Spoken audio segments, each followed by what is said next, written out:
with your bitch ass. What the fuck?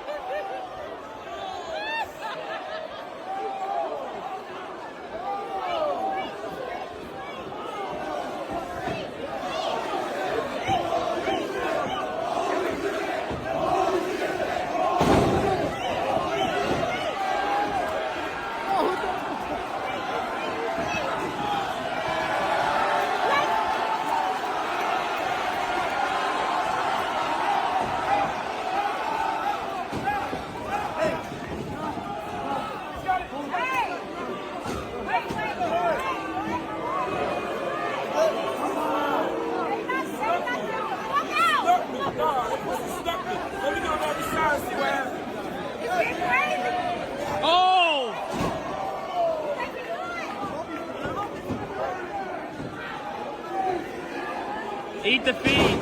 That's it.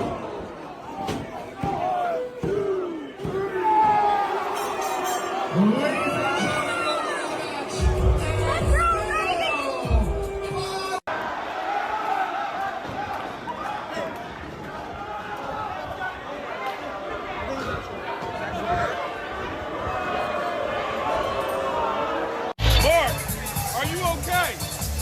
I'm ready. I'm ready. He's stepping. Okay, next time, it's for me and him. One-on-one in that ring. Okay, I'm just making sure.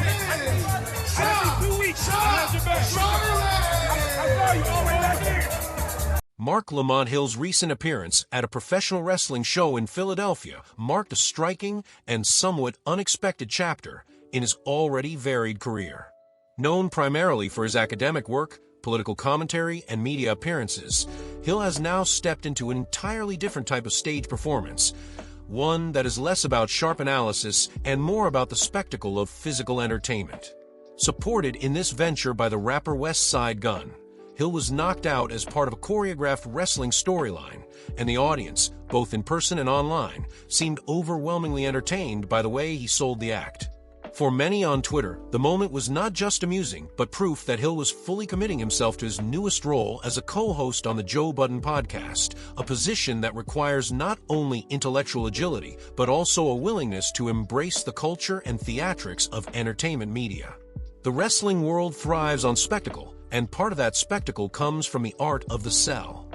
When a performer takes a hit, whether real or staged, their ability to convincingly sell the blow determines whether the audience buys into the drama unfolding before them. Marc Lamont Hill, a man who has spent much of his professional life navigating the rigid arenas of academia and political debate, found himself judged in a very different way. No longer was he being measured by the strength of his arguments or the persuasiveness of his rhetoric. Instead, he was being measured by his willingness to collapse in a ring, to play the part of the man who takes a hit, and to make the crowd believe, at least for a few moments, that what they were witnessing was genuine. What shocked many observers was not that Hill agreed to participate, but how well he did so. In a city like Philadelphia, where wrestling has always carried a gritty, almost underground appeal, fans are quick to mock those who stumble into the culture without understanding its rules. Yet Hill seemed to have done his homework. His fall, his timing, and his reaction were all in line with the traditions of the sport. He embraced the role fully, which allowed fans to view him not as an outsider dabbling for attention, but as someone who respected the performance enough to give it everything he had. This level of commitment speaks to Hill's adaptability, something that has always been a hallmark of his career.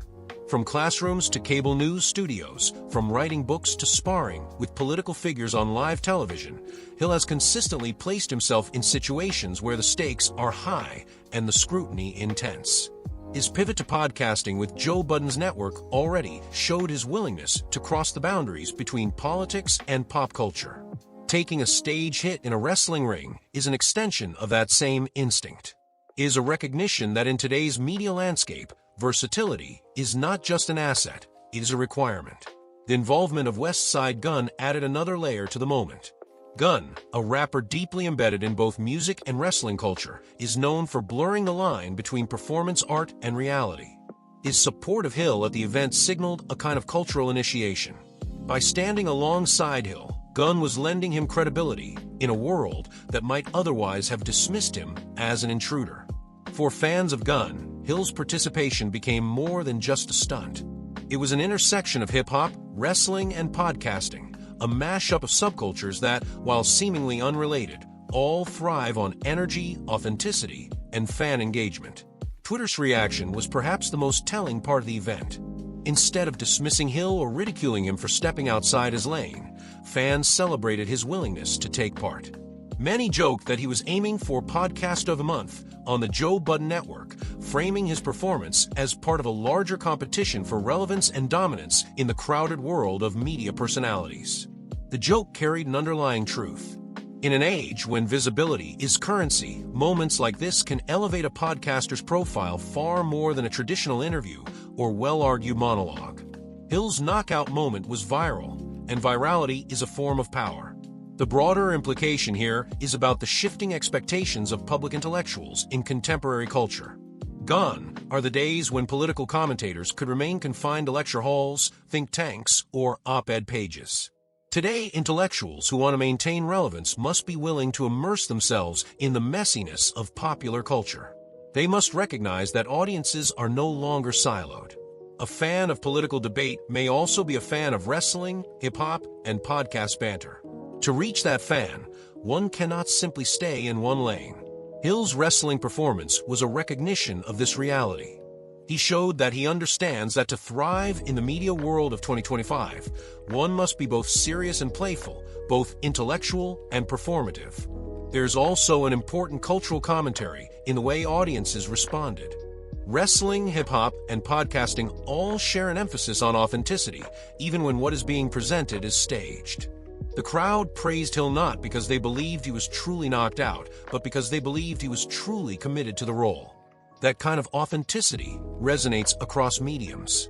In a time when so much of public discourse feels artificial, heavily managed, and detached from ordinary people's experiences, audiences crave performances that feel real, even if they know they are staged. Hill's sell worked because he leaned into that paradox, fake violence that felt authentic. Critics might question whether this kind of spectacle diminishes Hill's credibility as a political commentator, but that misses the larger point. In today's ecosystem, credibility is not just about expertise, it is about connection.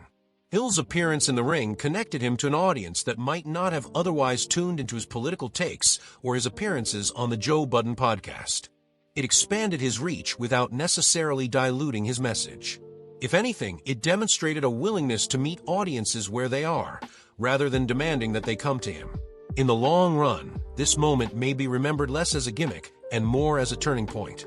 It signaled the full integration of Marc Lamont Hill into the Joe Budden Network's ethos, a space that thrives on entertainment as much as intellectual exploration. It showed that Hill is not afraid to get knocked down, literally or figuratively, if it means making an impact. And it revealed that the audience, far from mocking him, is willing to reward that kind of commitment with praise and loyalty. Marc Lamont Hill has always been a figure of intersections, between academia and media, between activism and commentary, between seriousness and accessibility. His wrestling knockout in Philadelphia was yet another intersection, this time between the intellectual and the absurd, the political and the performative.